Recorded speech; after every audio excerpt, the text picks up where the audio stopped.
Es el momento de escuchar el mensaje de la palabra a cargo de presbítero David López Santiago.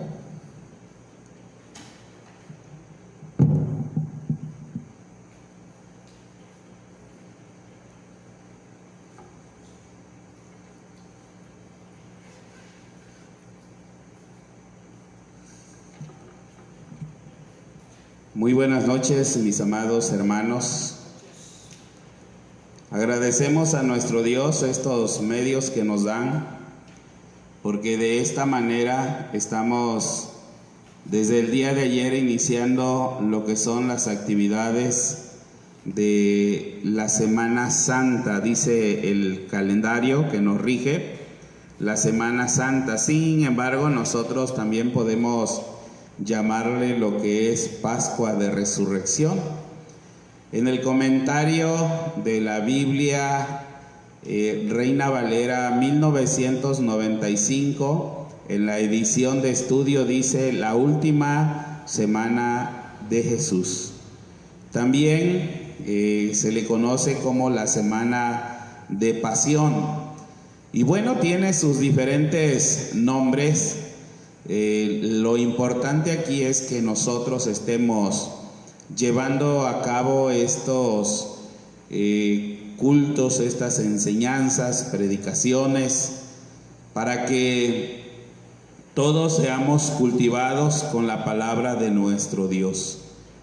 Quiero agradecer a todo aquel que nos está siguiendo por medio de su celular, de una pantalla inteligente o de una tablet, en cualquier aparato receptor que tengan en estos momentos. Les enviamos un afectuoso saludo y sobre todo a nuestras hermanas, hermanos grandes de edad. Queremos decirles que les amamos, les queremos y que hoy quisiéramos que la presencia de Dios esté con ustedes y esté con nosotros y nos cuide de este problema tan grande que existe a nivel mundial.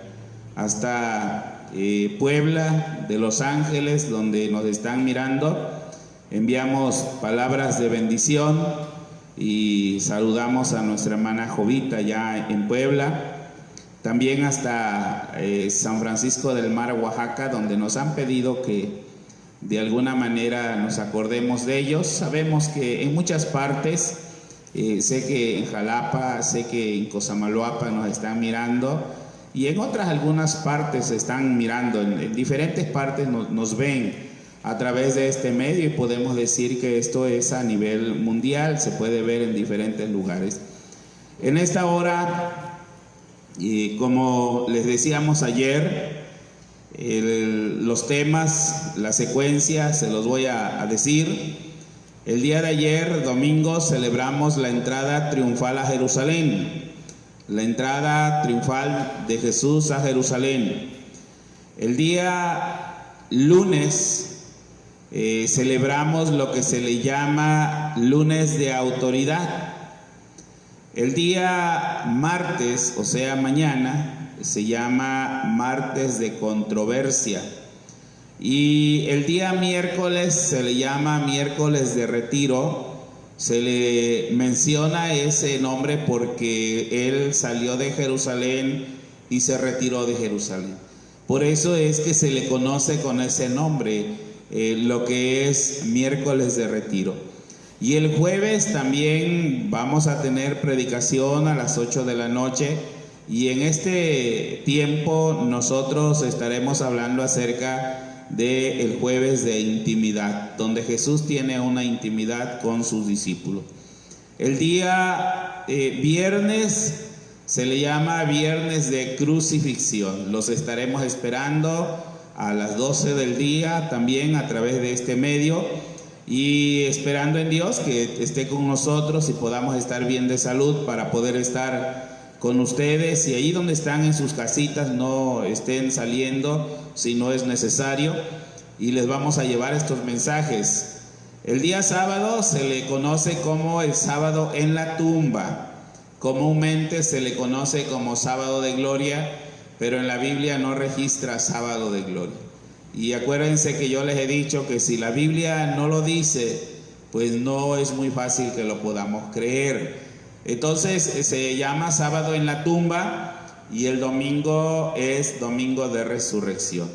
En todos estos días estaremos llevándoles un mensaje para sus corazones. Un mensaje de la palabra de nuestro Dios, donde nosotros lo único que queremos es que usted junto con su familia pueda aprender más. Y mi intención no es quizás una elocuencia, quizás yo no tenga una buena oratoria para dirigirme a ustedes, pero sí tengo lo que es la palabra de Dios y es lo que yo les quiero compartir en esta noche. Entonces hoy estaremos mirando lo que es el lunes de autoridad. ¿Por qué se le llama lunes de autoridad? Bueno, lo vamos a desarrollar en todo este tiempo, pero en un corto resumen se puede decir que el lunes de autoridad es porque Él toma esa autoridad que Él tiene como hijo de Dios y hace limpieza en el templo. Y entonces, de alguna manera, los religiosos, los líderes, preguntarán: ¿con qué autoridad haces estas cosas? ¿Con qué autoridad haces estas cosas? Entonces, hoy vamos a ver, y el título, aunque se llama lunes de autoridad, pero el título que yo les voy a compartir el tema de hoy se llama 3 motivos del enojo de Jesús. 3 motivos del enojo de Jesús. Y esto no se les olvide, son así 3 motivos del enojo de Jesús. Y si usted toma datos, si usted tiene un lápiz, tiene una libreta, y entonces anótele por ahí este título, 3 motivos del enojo de Jesús. Y el pasaje bíblico es el que ya se le dio lectura, que se encuentra en Marcos capítulo 11, el Evangelio según San Marcos capítulo 11 versículos 12 al 19. En alguna ocasión una joven me preguntó: ¿cómo es que puede uno saber qué hizo un día Jesús, qué hizo otro día y qué hizo otro día? Entonces me di la tarea de poder buscar así cronológicamente la actividad de Jesús en esta semana. Y es por eso que son el único que tiene así cronológicamente lo que hizo, o sea, de que terminó un día e inició otro día, es el Evangelio de Marcos. Por eso tengan abiertas sus Biblias en el Evangelio de Marcos, aunque ocuparemos alguna otra cita, pero espero que no se olviden del título que les dije. Ahí en sus casas lo pueden repetir: 3 motivos del enojo de Jesús. Alguien también preguntó y dijo: ¿cómo es posible que Jesús se enojó? Bueno, y textualmente ahí no lo dice, pero después de que veamos todo lo que la Biblia está diciendo, nos vamos a dar cuenta que en realidad estaba enojado, estaba molesto por lo que estaban haciendo aquellas personas, porque vamos a ir viendo cada uno de estos pasos. Ya tienen Marcos capítulo 11, versículo 12 al 19. Quiero darles una temática para que ustedes vayan siguiendo ahí en sus Biblias y vean lo que yo les estoy mencionando, la cronología de este pasaje bíblico que es muy bonito. El día de ayer por la mañana o al mediodía hablábamos de la entrada triunfal, capítulo 11 de Marcos, ya que lo tienen ahí. Vean ustedes, a partir del versículo 1 inició la historia de la entrada triunfal de Jesús a Jerusalén. De hecho, también está ya el tema, la predicación, la pueden ver, o si quieren ir viendo cada una de estas predicaciones, ya las subimos ahí a YouTube para que ustedes puedan seguir. Si quieren volver a ver o quieren algún dato o algo se les pasó, están ahí. En un momento les enviamos la dirección para que ustedes nos puedan seguir, el link para que ustedes puedan llegar allá. Y ayer hablamos acerca de la entrada triunfal de un rey espiritual a Jerusalén. Estuvimos hablando y vean, estamos en el capítulo 11, ahora ubiquen el versículo 11 de lo que es el Evangelio de Marcos. Dice así, 11:11: y entró Jesús en Jerusalén en el templo, y habiendo mirado alrededor todas las cosas, como ya anochecía, se fue a Betania con los 12. Eso fue el día domingo. Como ya anochecía, se fue a Betania con los 12, o sea, los 12 discípulos. Ahora vean el versículo 12. Al día siguiente, cuando salieron de Betania, tuvo hambre. Vean, el día domingo anocheció, después de haber tenido esa entrada triunfal, porque el versículo 10 es donde le están gritando con gran algarabía, ellos tienen gozo en su corazón, el rey ha llegado, está el rey ya, aquel rey que profetizó Zacarías, y ahora él llega al templo, observa detenidamente qué es lo que está pasando en el templo, y una vez que él observó, dice la Biblia que él se retiró hacia Betania y se fue porque ya era noche, se fue con los 12 discípulos. Esa es una forma cronológica de ver las actividades que Jesús va teniendo. Mañana también, desde el inicio, donde vamos a iniciar la predicación, donde se va a iniciar la predicación nuevamente. Ahí mismo en el capítulo 11, denle la vuelta para que vean ustedes todo lo que hizo el día lunes.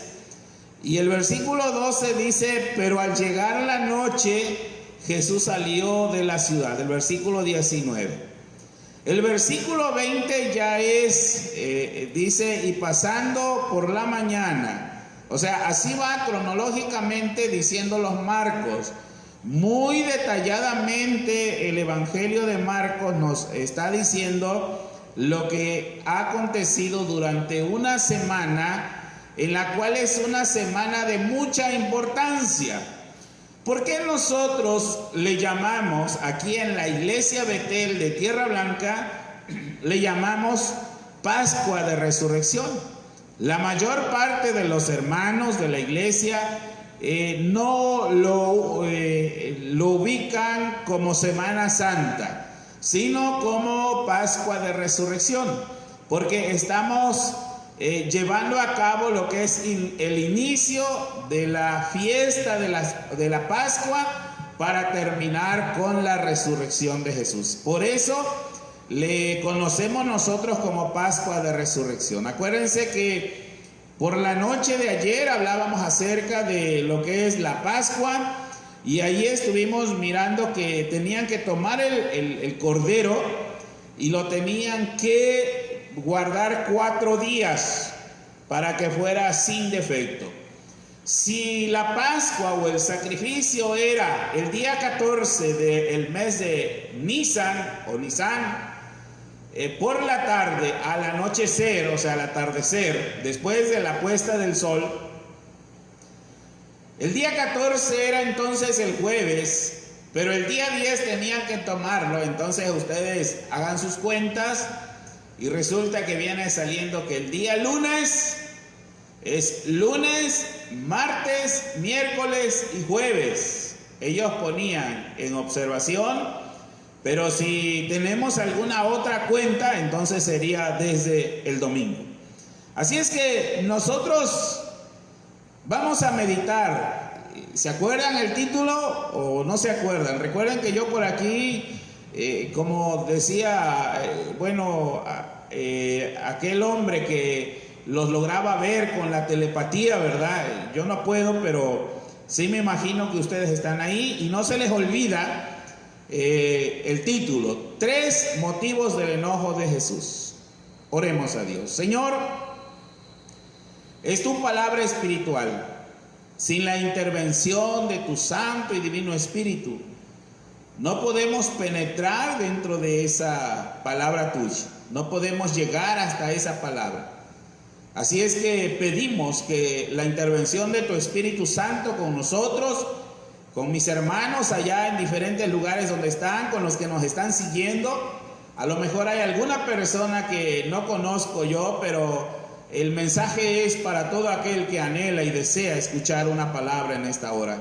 Tu bendición sea con los que están aún más allá de las fronteras de México y nos están siguiendo en los Estados Unidos. Tus bendiciones y tus cuidados para todos nosotros. En el nombre de Jesús, enséñanos, Padre. Amén. Dice el versículo 12, de ahí iniciamos, versículo 12. Al día siguiente, cuando salieron de Betania, tuvo hambre, dice el versículo 12. Tuvo hambre, era Jesús, era un hombre. Y viendo de lejos una higuera que tenía hojas, fue a ver si tal vez hallaba en ella algo. Pero cuando llegó a ella, nada halló sino hojas, pues no era tiempo de higos. Entonces Jesús dijo a la higuera: nunca jamás coma nadie en fruto de ti. Y lo oyeron sus discípulos.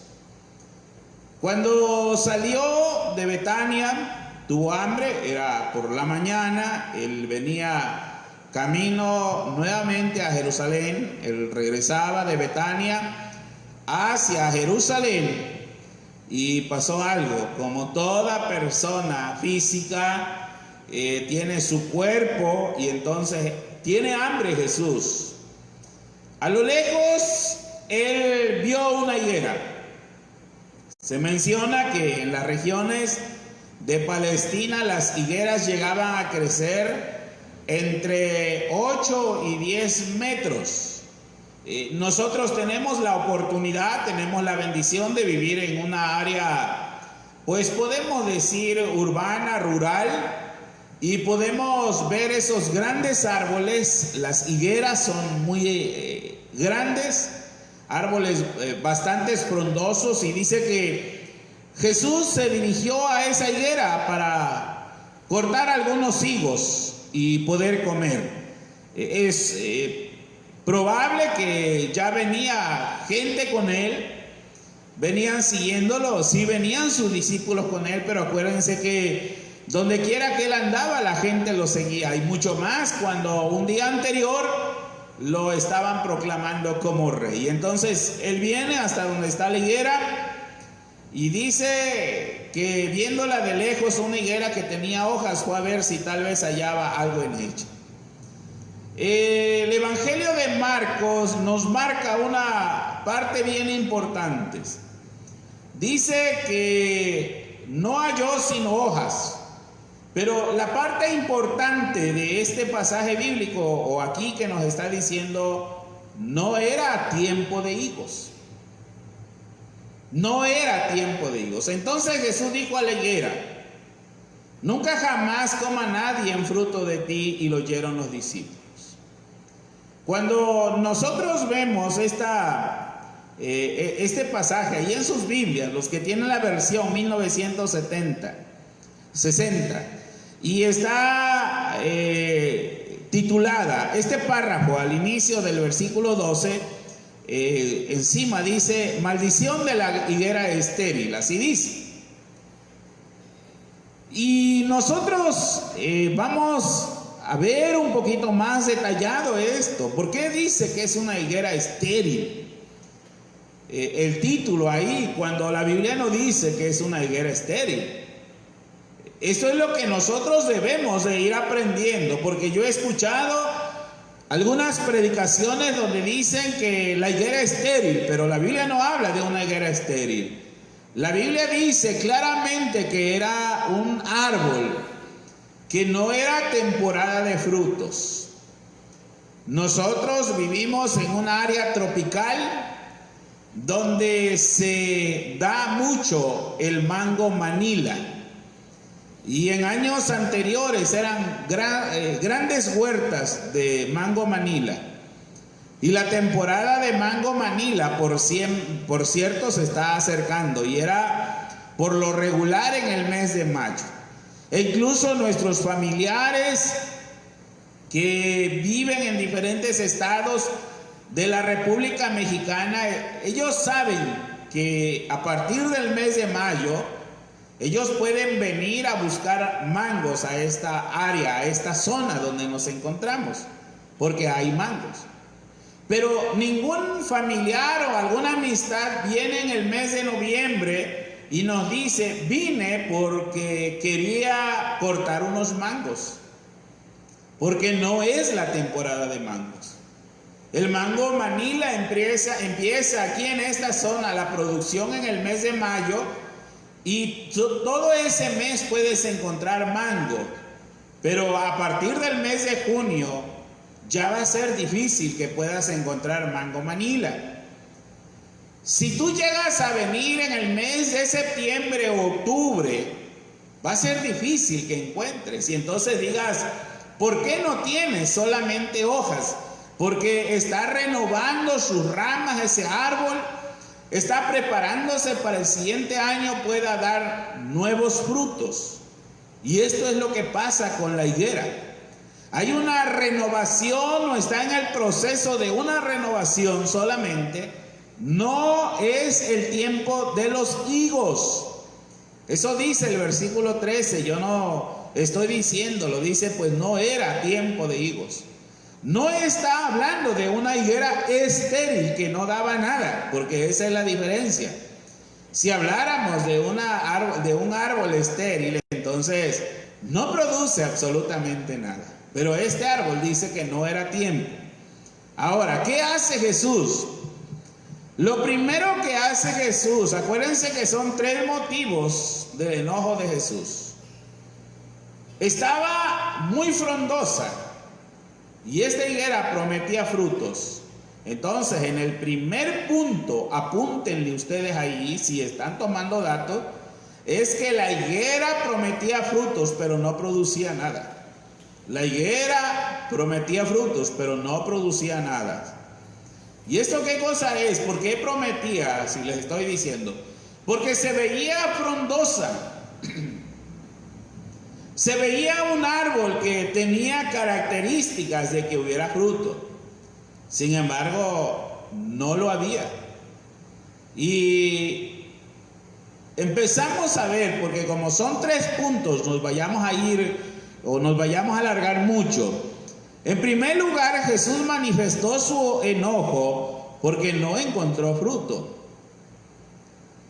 ¿Por qué está esta parábola antes de lo que sigue, hermano? Antes de llegar a la purificación del templo, antes de llegar a hacer la limpieza, hay algo aquí. O sea, entre el camino de Betania o saliendo de Betania hasta lo que es el templo de Jerusalén, en medio de ese trayecto aparece una higuera, y una higuera frondosa que no hay fruto en ella. En primer lugar, les voy a decir que esa higuera frondosa tiene arbustos muy bonitos. Está representando a Israel. No se te vaya a olvidar eso. Representa la higuera, la que está mencionando allí es la higuera, es Israel. Por eso es que hay algo en el trayecto, lo que les decía, de Betania hasta Jerusalén, hay algo ahí, es Israel. Y Jesús manifestó su enojo porque no estaban dando fruto esa higuera. Era Israel, simbolizaba esta higuera que fue plantada por Dios en su viña, la cual Dios cultivó constantemente con cada una de su revelación, de los sacrificios, de los profetas. Acuérdense que Dios siempre los tuvo pendiente, siempre estuvo pendiente de ellos, y Dios les envió reyes, Dios les envió sacerdotes, Dios les envió profetas y Dios siempre los tenía bajo su cuidado. Pero ¿qué pasó con este pueblo de Israel?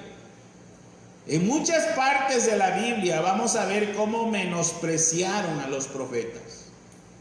Y en algún lugar Jesús dice que cuando venía bajando y vio a Jerusalén en la parte baja, dice que lloró y dijo: Jerusalén, Jerusalén, ¿cuántas veces quise juntarte como la gallina junta sus polluelos? Era el Israel que no producía frutos. A la hora de dar fruto de preparación para el Mesías, no dio fruto. Entonces, cuando viene el Mesías y va a ver esa higuera tan frondosa, no hay fruto. Lo único que tenía es solo hojas. Y esto se refiere a la apariencia. ¿Recuerdan ustedes la parábola que dice Mateo capítulo 10 de las 10 vírgenes? Y la Biblia dice que había 10 vírgenes, que 5 eran trabajadoras y otras 5 no lo eran. Y cuando vino el maestro, dice que halló a esas 5 que trabajaban preparadas para recibir a su Señor. Pero había otras 5 que no. Cristo, en su maldición simbólica, indicaría que Israel iba a ser desechado.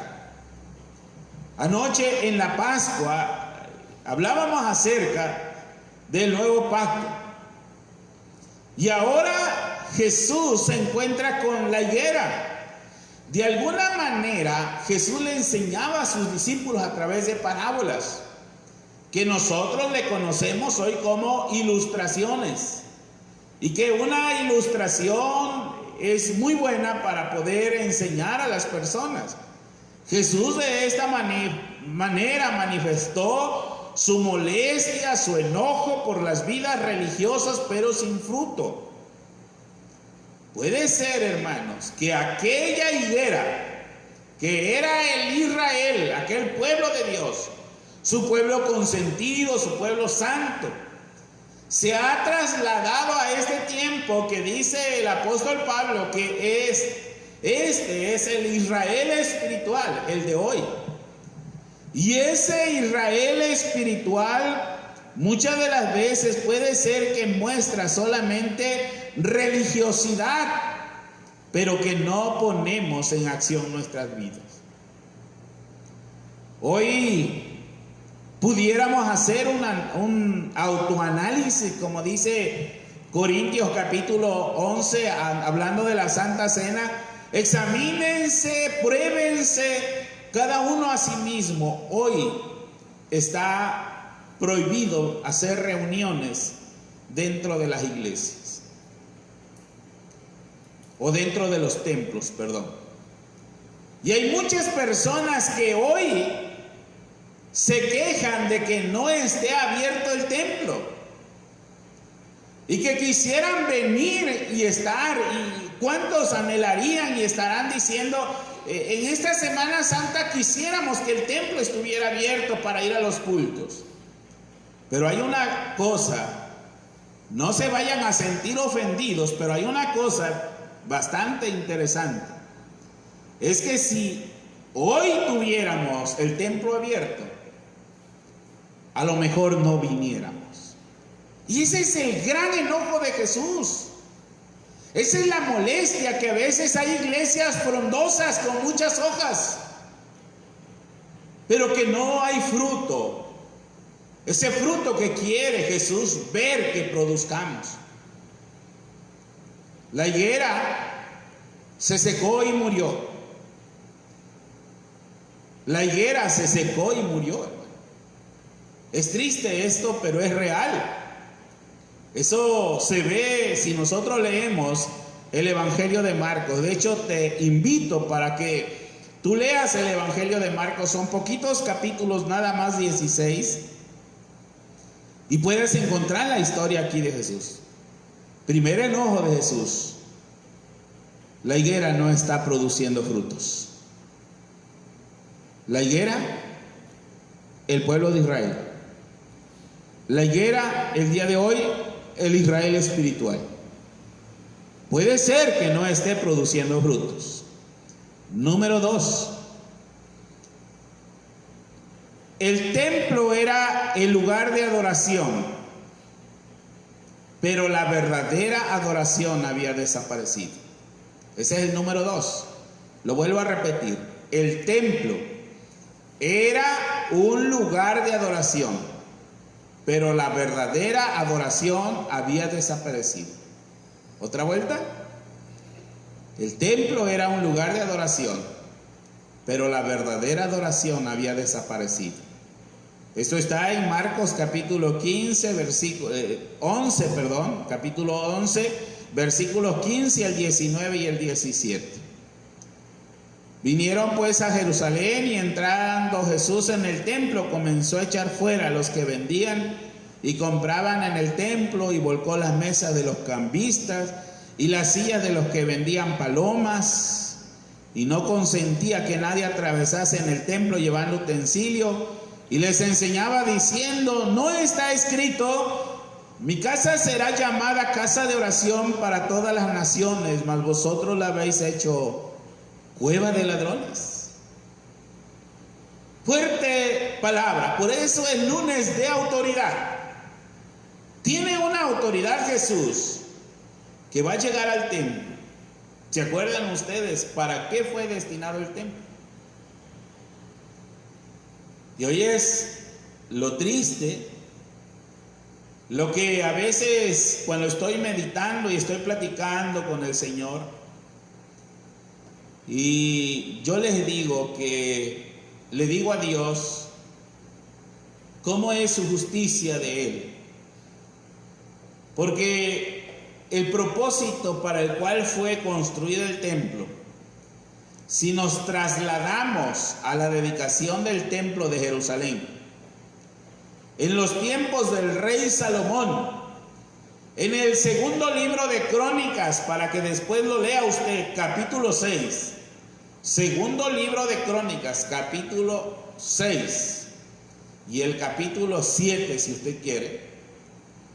Y en el capítulo 6 llega Salomón, se pone de pie y empieza a hablar cuando ya está ese hermosísimo templo, y le dice Salomón: es verdad que los cielos de los cielos no te pueden contener, mucho menos este lugar que hoy he construido para ti.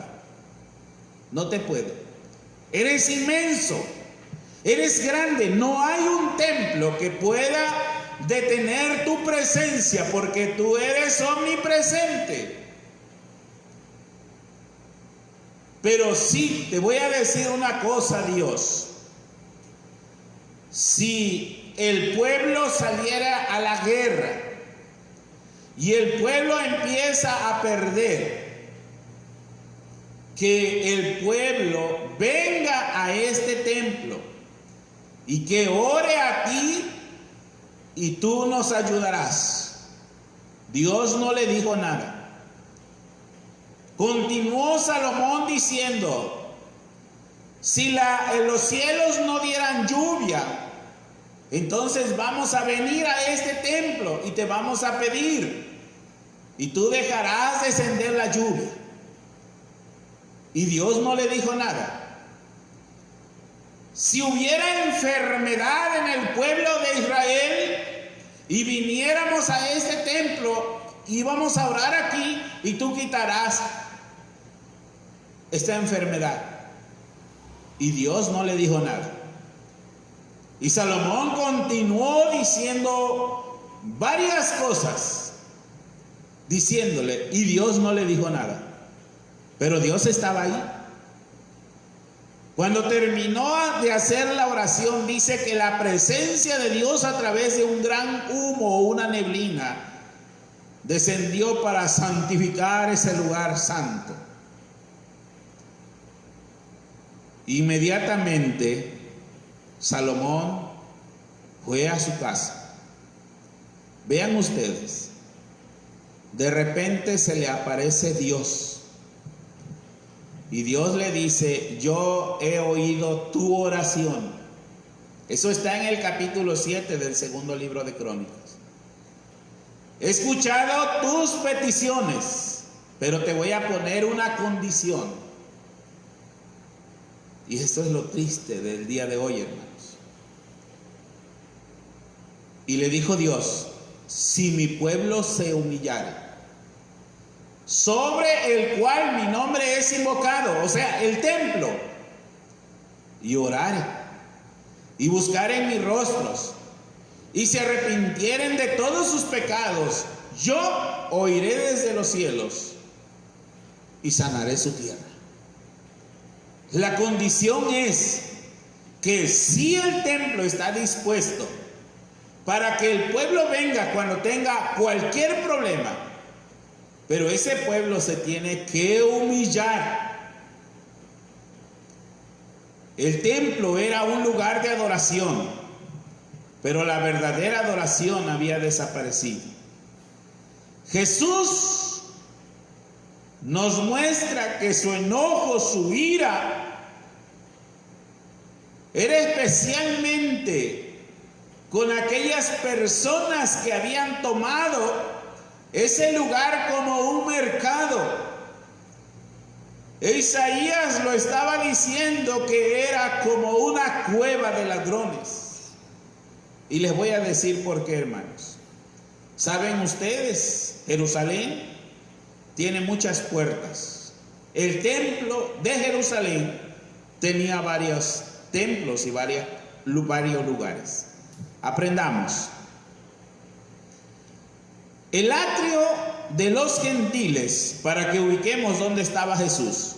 El atrio de los gentiles era de hecho el único o la única parte del templo donde podían entrar los gentiles, en el atrio del templo. Posterior a ello, el primer lugar era el atrio de los gentiles, y ahí podía entrar cualquiera. Pero más allá del atrio no podía pasar los gentiles, porque si no había pena de muerte. A continuación de ese atrio, que bueno, algunos a lo mejor digan, no entendemos la palabra atrio, y la palabra atrio es patio.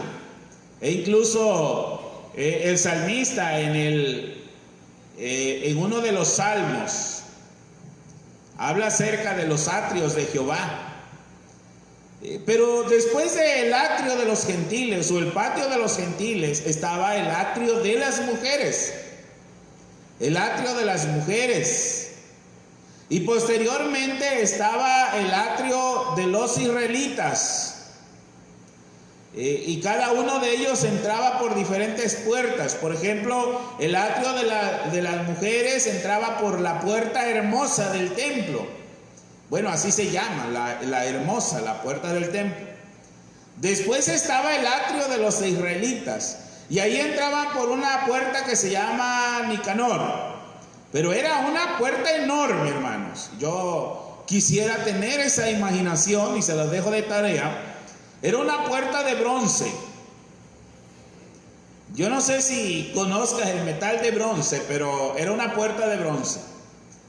Y ese bronce le hacía un peso que para abrir y cerrar la puerta donde entraban los israelitas se necesitaban 20 hombres. 20 hombres para abrir y cerrar esa puerta. Y era el lugar donde se reunían los varones. Ahora podemos ir nosotros entendiendo. Primero estaba el atrio de los gentiles, luego más cerca estaba el atrio de las mujeres, otros metros más adelante estaba el atrio de los varones, y un poco más adentro, ya hablando del templo, estaba el atrio de los sacerdotes, ya dentro del templo, que se le llama el lugar santo, porque dentro del templo estaba considerado como el lugar santo y el lugar santísimo. Dentro del templo, lugar santo y lugar santísimo. En el lugar santísimo entraba solamente el sumo sacerdote una vez al año para hacer la expiación de los pecados. En el lugar santo entraban los sacerdotes. Ellos podían entrar en el que se encontraba el altar de los holocaustos, el altar del incienso, el candelero de los 7 brazos, la mesa de los panes de la proposición, el gran estanque de bronce, y la parte posterior del atrio se encontraba lo que es el templo. Eso es el lugar santo.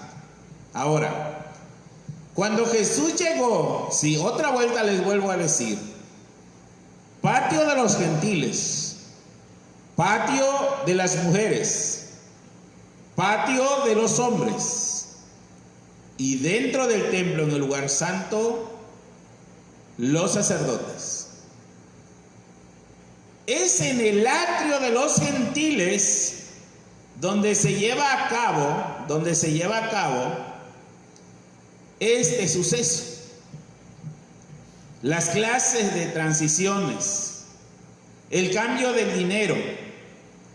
Todos los judíos tenían que pagar, fíjense, impuesto del templo de medio ciclo. Y ese impuesto se pagaba una semana antes de la Pascua, tenían que ir a pagar. Y esto podemos entender como cuando hacen las ferias, cuando hacen eventos. Por ejemplo, aquí cerca de donde estamos, en el día, cuando va a ser el día 10 de mayo o el 14 de febrero, días antes, van a solicitar permiso para poner sus negocios. Y es lo mismo que pasaba. Estos hombres iban a pedir permiso para poner sus negocios en los atrios de los gentiles. Jesús se molestó mucho porque era un lugar de adoración.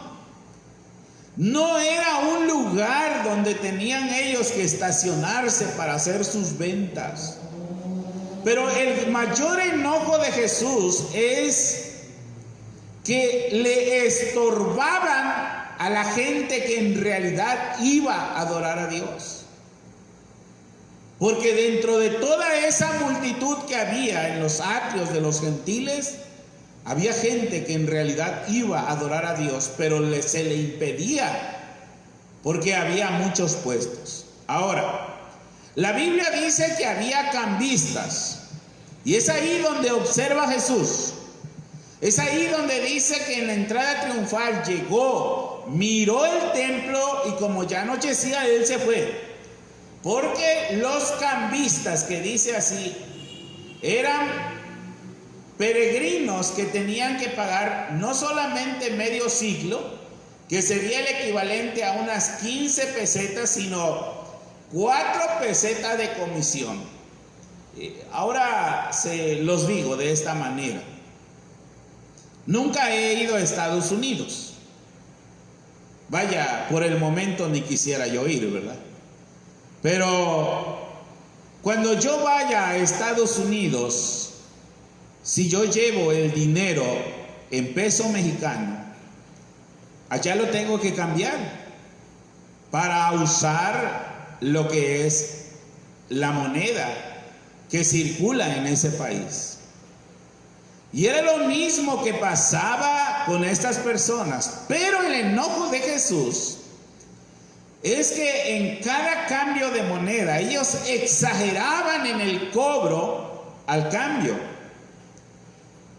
Y es que ellos cobraban tan alto la comisión que se comparaba con el salario de un trabajador, que sería de unas 10 pesetas al día. O sea, ellos estaban cobrando cuando yo llegaba con mi moneda, pero no era la moneda que circulaba en esos momentos. Entonces ellos me la cambiaban, pero me cobraban un impuesto muy elevado. Ese es el enojo de Jesús. porque dentro de ello venía gente muy pobre, muy humilde, y tenían que pagar comisión. Otra de las cosas es que se enojó mucho Jesús, porque para celebrar la Pascua tenían que llevar animal sin defecto, sin defecto. Y es tanta la corrupción que cuando uno lee todo esto se queda uno admirado. Pero en esos lugares, hermano, cuando llegaban con su cordero, imaginemos, llevaba su cordero para celebrar la Pascua y pasaba por los inspectores, por así decirlos, le decían: tu cordero no sirve. Y entonces los enviaban a los mercaderes: ve allá y compra el cordero, porque aquel sí lo trae bueno. Todo esto vio Jesús. Y entonces Jesús se molesta tanto al ver la situación. Primero, porque los gentiles, con todos sus negocios que traían, impedían la adoración a los gentiles que sí venían a adorar. En segundo lugar, los grandes impuestos que cobraban por estar en el patio del templo, cuando el patio del templo no había sido construido para poner negocios. Jesús estaba molesto porque le cobraban a la gente pobre impuestos por el cambio de su moneda. Jesús se enojó mucho porque no aceptaban los corderos que traían o los animales que traían para el sacrificio, sino que esos inspectores los enviaban con los mercaderes. Por eso es el enojo, la molestia de Jesús, y va a echar fuera todo esto. Quiero que cambiemos de pasaje bíblico y vayamos al Evangelio de Juan. Juan capítulo 2. Juan capítulo 2, y vamos a ver el tercer motivo de enojo. Ya vimos el segundo motivo de enojo en el capítulo 2 de Juan. A partir del versículo 13 nos habla de la misma historia que estamos hablando, pero ahora vamos a ver el versículo 17, nos vamos a enfocar. Versículo 17, 2:17, espero que ya lo tengan. Entonces se acordaron sus discípulos de lo que está escrito: el celo de tu casa me consume. Tercer punto, así, el celo de tu casa me consume. Ese es el tercer punto, el celo de tu casa me consume. Ese es el tercer enojo de Jesús. Primero, acuérdense, es la higuera. Luego es que él llega a una casa dedicada para adoración y ahora está convertida en un mercado. Tercero, el celo de tu casa me consume. Sin perder Juan, quiero que vayan al Salmo 69:9. Salmo 69:9. Búsquenlo, por favor, Salmo 69:9. Y ayer les decía, me da tristeza de que no les pueda decir, a ver, quien lo encontró primero, denle lectura, pero yo sé que ahí en sus hogares, más los que están en familia, pues pueden hacer esta dinámica, lo pueden leer, ¿verdad? Si alguien lo encontró primero, lo puede leer. Y vean el versículo 9, Salmo 69:9 dice: porque me consumió el celo de tu casa. Nada más esa parte. Porque me consumió el celo de tu casa. Y ahora regresamos a Juan capítulo 2. Y yo se los leo en la traducción del lenguaje actual, Salmo 69:9. Dice, pongan atención, mucha atención por favor. Esta parte, el celo de tu casa me consume, para que lo entendamos mejor, dice: el amor que siento por tu templo me quema como fuego. Por eso me siento ofendido cuando te ofenden a ti. El celo de tu casa me consume. En otras palabras, el amor que siento por tu templo me quema como fuego. Por eso me siento ofendido cuando te ofenden a ti, dice la traducción del lenguaje actual. Aquí tenemos dos reacciones, hermanos.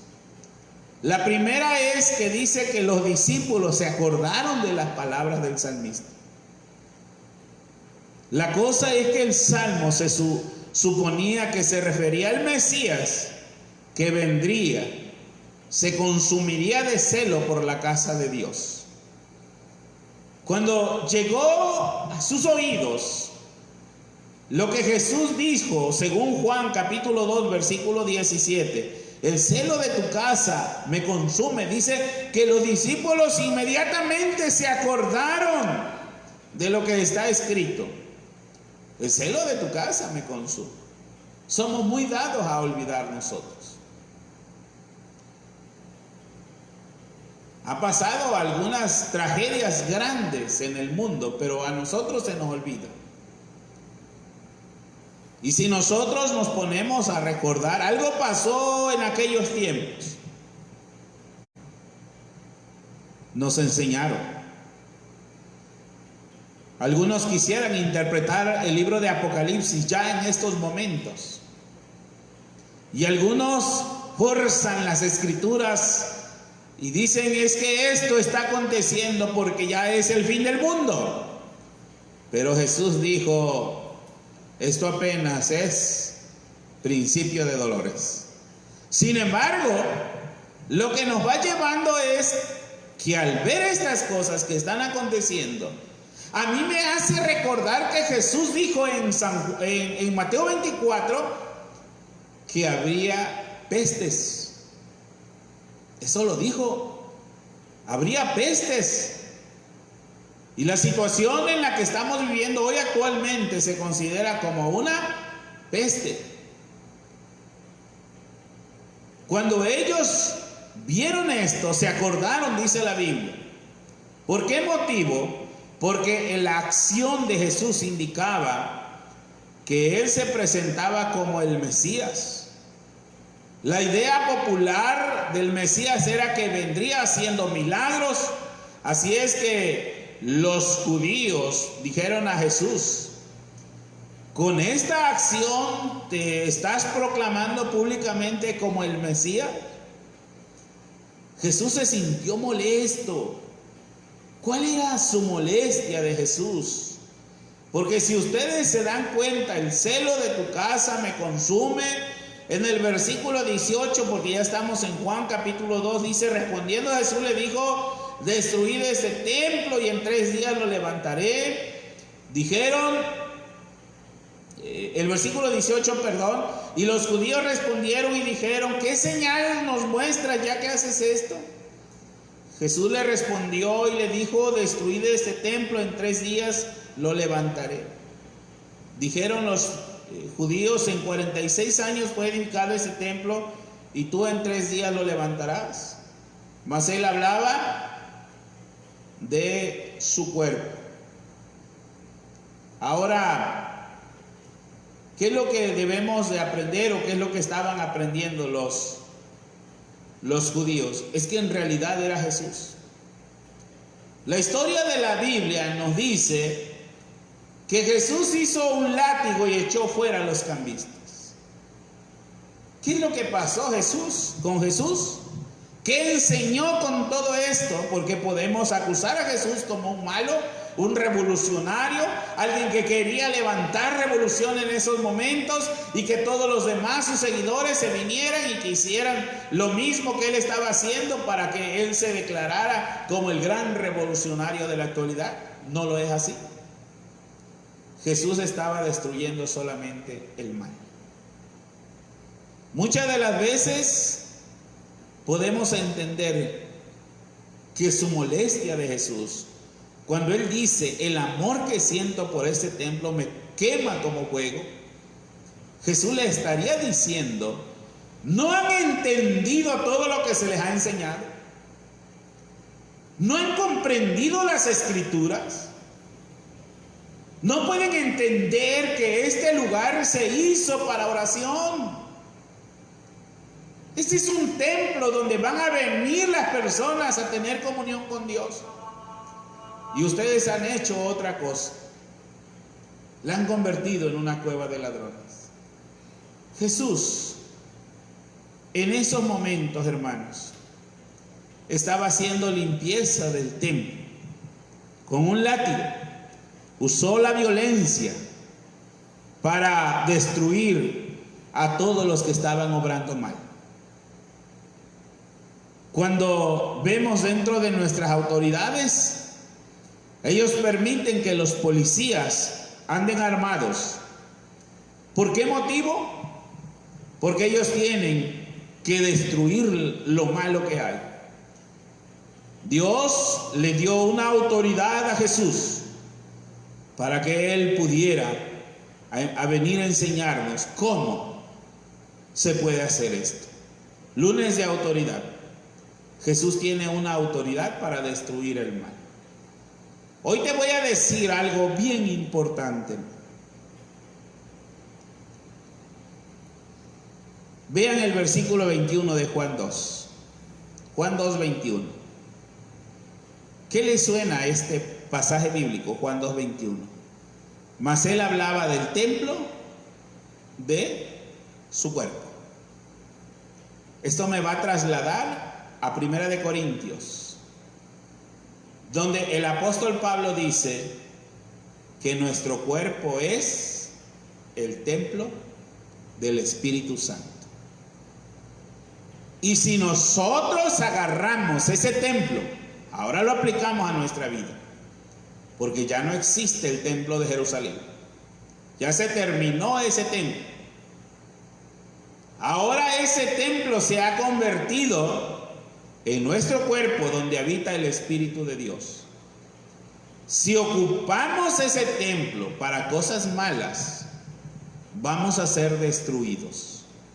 Si nosotros llevamos este cuerpo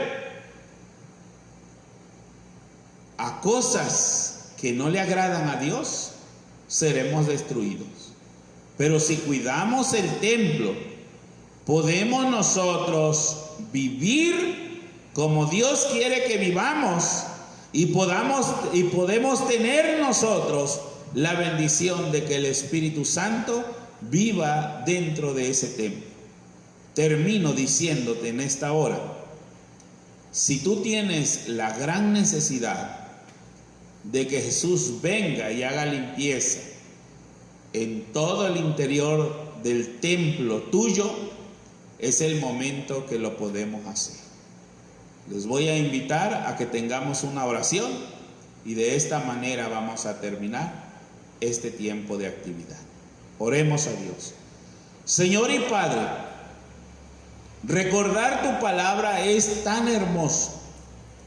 Saber que el enojo, la molestia, se hace presente en ti cuando tú ves que se está obrando mal. Cuando tú, Señor, nos estás examinando que no estamos haciendo nada bien. Jesús se molestó porque la casa de oración estaba siendo una cueva de ladrones, porque aún seguían oprimiendo al pobre, porque el más rico quería ser más rico y el poderoso más poderoso.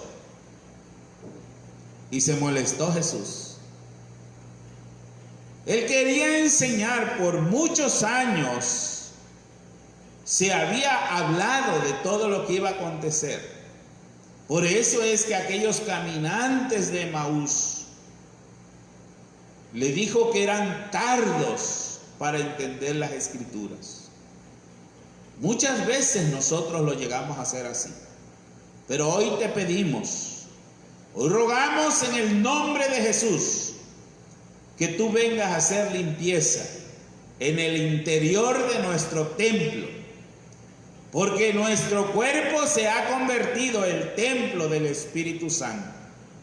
Porque si tú vienes y haces limpieza en este templo, hablando de paredes, de muros, de nada serviría si los que componen la iglesia solamente vivimos vidas religiosas y sin fruto. Por eso hoy te pedimos, límpianos de toda maldad y haznos dar fruto, para que de alguna manera podamos nosotros adorarte como le dijiste a la samaritana, ni en este monte ni en Jerusalén. Pero llegará el día en que los verdaderos adoradores adorarán en espíritu y en verdad.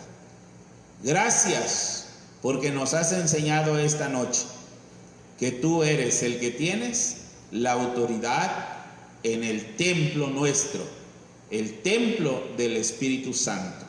Límpialo, Padre, te lo pido en el nombre de Jesús, nuestro Salvador. Amén. Amén.